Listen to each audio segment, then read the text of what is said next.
JUI का खैबर पख्तूनख्वा में एक नाम नेहाद ही जो उठना भी जो है वो भी, मैं तो ज़ाती तौर के ऊपर तो बड़ी मुझे मायूसी हुई है। और फजलुर रहमान साहब का इक़्तिदार में आना है, मैं समझता हूँ कि बड़ी बदकिस्मती की बात है। KP बल्दियाती इंतखाबात में शिकस्त तस्लीम करने के साथ गलतियों का एतराफ़। विफाकी वज़ीर इत्तलात फवाद चौधरी कहते हैं हमारी गलतियों की वजह से JUI जीत गई। फजलुर रहमान का इख्तिदार में आना बदकिस्मती की बात है। जरदारी की गुफ्तगू से मायूसी झलक रही थी। डील की उम्मीद होती तो ये बूट पॉलिश करने पहुंच जाते। PTI नहीं होगी तो मुल्क में कोई कौमी पार्टी नहीं होगी। फवाद चौधरी ने मरियम नवाज, फजलुर रहमान और आसिफ अली जरदारी को सियासी बोना करार दे दिया। मौलाना फजलुर रहमान साहब को दिल की गहराइयों से KPK के इंतखाबात में मुबारकबाद देती हूँ और मुझे लगा कि ये हमारी फतह है। उनको देखा तो खुशी हुई। मरियम नवाज ने JUI की जीत को नून लीग की जीत करार दे दिया। लीग की नायब सदर ने मौलाना फजलुर रहमान को KPK बल्दियाती इंतखाबात में कामयाबी पर मुबारकबाद देते हुए कहा, मौलाना की फतह हमारी फतह है। हुकूमत को अपने ही सूबे में बदतरीन शिकस्त पर आड़े हाथों लेते हुए कहा, ये KPK को अपना घर कहते थे। ना अहली ना लायकी के रिकॉर्ड टूट रहे हो तो नाकामी ही होगी। पाकिस्तान तहरीक इंसाफ का टिकट रुसवाई का निशान बन गया।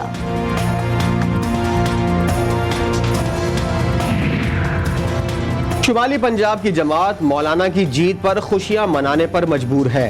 शहबाज गिल का मरियम नवाज को जवाब। खैबर पख्तूनख्वा में तहरीक इंसाफ अब भी मकबूल जमात, नून लीग कहीं मौजूद नहीं।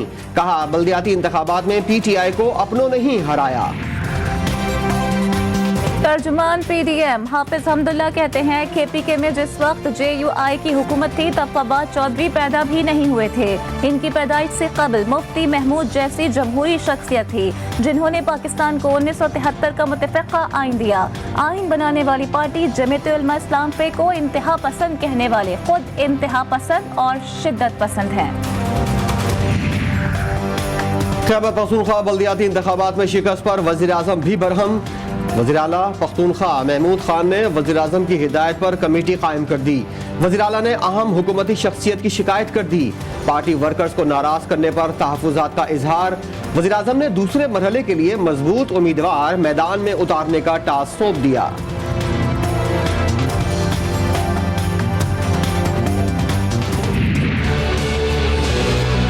में जब हमने अफगान जहाद में शिरकत की, बजाय ये कि कोई हाई प्रिंसिपल था या पाकिस्तान के लोगों के मफादात, अनफॉर्चुनेट डॉलर्स थे। और जब आप इस तरह के फैसले करेंगे, अपने प्रिंसिपल से हट के फैसले करेंगे मटीरियलिज्म पे, इसका एक कॉन्सिक्वेंसेज है और वो कॉन्सिक्वेंसेज थोड़ी देर आपको फायदा हो जाता है, उसके बाद उसके नुकसान आपके सामने आने शुरू हो जाते हैं। हमारी अपनी गलतियों की वजह से मुल्क नीचे जाता रहा। माजी में हुक्मरानों की तरजीह पाकिस्तान के अवाम नहीं डॉलर्स थे। दफ्तर खारिजा में तकरीब से खिताब करते हुए वजीर आज़म ने कहा, उसूलों से हटकर फैसले किए जाएं तो नुकसानात होते हैं। अफगानिस्तान के हालात पर गुफ्तगू करते हुए वजीर आज़म पाकिस्तान बोले, तालिबान की हुकूमत आपको पसंद ना हो लेकिन वहाँ इंसान बसते हैं। अफगानिस्तान में फौरी इमदाद की जरूरत है।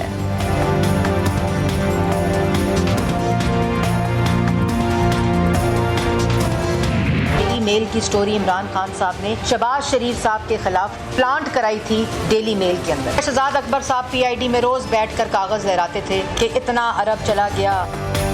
शहजाद अकबर के जरिए डेली मेल में स्टोरी प्लांट कराई गई। इमरान खान ने डेविड रोज को प्राइम मिनिस्टर ऑफिस बुलाकर खबर डेली मेल में प्लांट करने को कहा।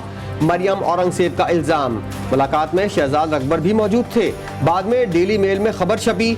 तर्जुमान नून लीग ने शहजाद अकबर को बरतानी अखबार का टाउट करार दे दिया।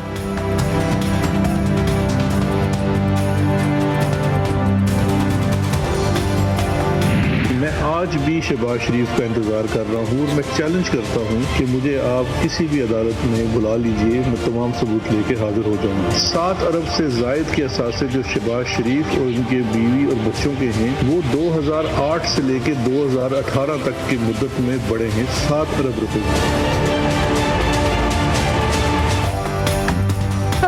मरियम नवाज की कोई नई ऑडियो आई है। शहबाज शरीफ ने कहा था कि शहजाद अकबर को लंदन की अदालतों में घसीटूंगा। मुशीर एहतसाब शहजाद अकबर की प्रेस कॉन्फ्रेंस, कहा मैं आज तक नोटिस का इंतजार कर रहा हूँ। शहबाज शरीफ को चैलेंज है कि मुझे किसी अदालत में बुला लें। मरियम नवाज की नई ऑडियो पर मरियम औरंगजेब को तकलीफ है।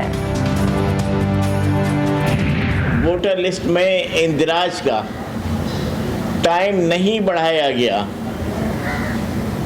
तो इस पूरी एक्सरसाइज का मकसद फौत हो जाएगा। MKM का वोटर लिस्टों के तस्दीकी अमल पर खदशात का इजहार। वोटर लिस्टों की तस्दीक का दौरानिया बढ़ाने का भी मुतालबा कर दिया। डिप्टी कन्वीनर कंवर नवीद जमील कहते हैं वोटर लिस्टों में इंदिराज का वक्त ना बढ़ाया गया तो इस मश्क का मकसद फौत हो जाएगा। भारत अपनी मक्काराना चालों से बाज ना आया। एक बार फिर हमसायों को आंखें दिखाना शुरू कर दी। पाकिस्तान और चीन से खतरात का बहाना। मोदी सरकार ने पंजाब सेक्टर में रूसी साख्ता मिसाइल दिफाई निजाम S-400 की तनसीब शुरू कर दी। रूस से भारत को दिफाई निजाम के पहले स्क्वाड्रन की तरसील रवा माह मुकम्मल हो जाएगी। पाकिस्तान का भारत को मुंह तोड़ जवाब। दिफा मजीद नाकाबिल तस्खीर बना लिया। क्रूज मिसाइल बाबर 1B का कामयाब तजुर्बा। ISBR के मुताबिक तजुर्बा रेंज में इजाफे से मुतालिक था। DG SPD lieutenant general Nadeem Zaki Manj ने तजुर्बे का मुशाहिदा किया। सदर मुमलिकत, वज़ीर आज़म, तीनों सर्विसेज के चीफ्स और joint chief of staff committee का कामयाब तजर्बे पर साइंसदानों और इंजीनियर्स को मुबारकबाद। किसान इस्लामी SME आसान फाइनेंस स्कीम से फायदा उठाएं। स्टेट बैंक ने ज़राई शोबे के लिए 1700 अरब रुपए का हदफ मुकर्रर कर दिया। गवर्नर स्टेट बैंक रजा बाकिर कहते हैं किसानों को फौरी कर्जे की फराहमी के अमल की खुद मॉनिटरिंग करेंगे।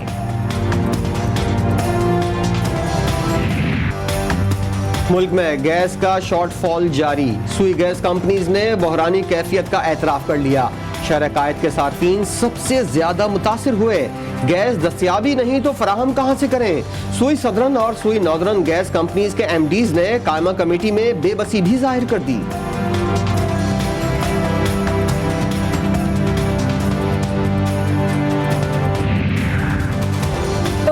जाना ठहर गया। सुबह गई या शाम गई, पाकिस्तान पीपल्स पार्टी की पेशगोई। सेनेटर शहरी रहमान ने गैस बहरान में इजाफे की पेशगोई कर दी।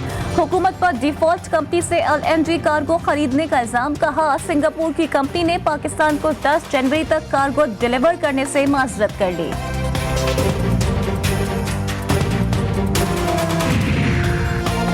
मोटरसाइकिल की चोरी खूनी खेल में तब्दील हो गई। खैरपुर में 2 ग्रुपों में तसादुम। फायरिंग से 6 अफराद जान की बाजी हार गए, 3 अफराद जख्मी। पुलिस तमाशा देखती रही। कई घंटे इलाका फायरिंग की तरतराहट से गूंजता रहा। इलाका मकीन घरों में महसूर हो गए।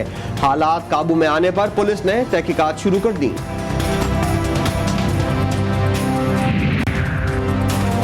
सियालकोट के 34 मुलजिमान ATC गुजरावाला में पेश। मजीद 14 रोजा रिमांड पर पुलिस के हवाले। अदालत ने मुलजिमान को 3 जनवरी को दोबारा पेश करने का हुक्म दे दिया।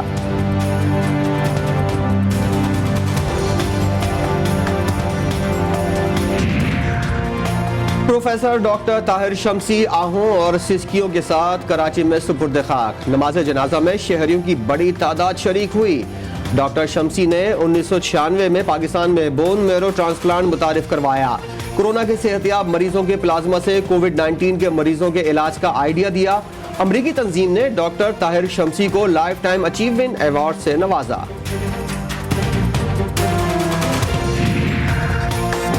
क्रिकेटर आबिद अली में अक्यूट कॉर्नरी सिंड्रोम की तशखीस। माहिर अमराज़ क़ल्ब ने उनकी निगरानी शुरू कर दी। मुकम्मल इलाज के लिए PCB माहिर अमराज़ क़ल्ब से मुकम्मल राबते में है। इस वक्त आबिद अली की हालत बेहतर है। आबिद अली ने सीने में तकलीफ की शिकायत की थी। कौमी हॉकी टीम शिकस्त की रिवायत ना भूली। Pakistan Asian hockey champions trophy के सेमीफाइनल में जनूबी कोरिया के हाथों शिकस्त खाकर इवेंट से बाहर हो गया। जनूबी कोरिया ने सेमीफाइनल में पाकिस्तान को 5 के मुकाबले में 6 गोल से शिकस्त दी। शेखुपुरा के स्कूल में सालाना स्पोर्ट्स फेस्टिवल का इनेकाद। फेस्टिवल का शानदार आगाज फिजा में गुब्बारे छोड़कर किया गया।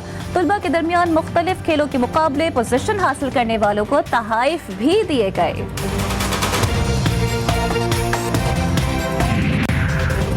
शुरुआत में मौसम सरमा की बारिशों के बाद सूरज निकल आया। धूप से पहाड़ों पर जमी बर्फ चमकने लगी। सयाहों की बड़ी तादाद ने खूबसूरत मनाजिर को कैद कर लिया। किसी ने सेल्फियां बनाई तो किसी ने मुख्तलिफ अंदाज में तस्वीर बनवाई। और पाकिस्तानी कौमी तरानी के खालिक और शोरा आफाक शायर हफीज जालंधरी की 39वीं बरसी आज मनाई जा रही है। हफीज जालंधरी को शायर इस्लाम और शायर पाकिस्तान के अलक़ाबात से भी जाना जाता है।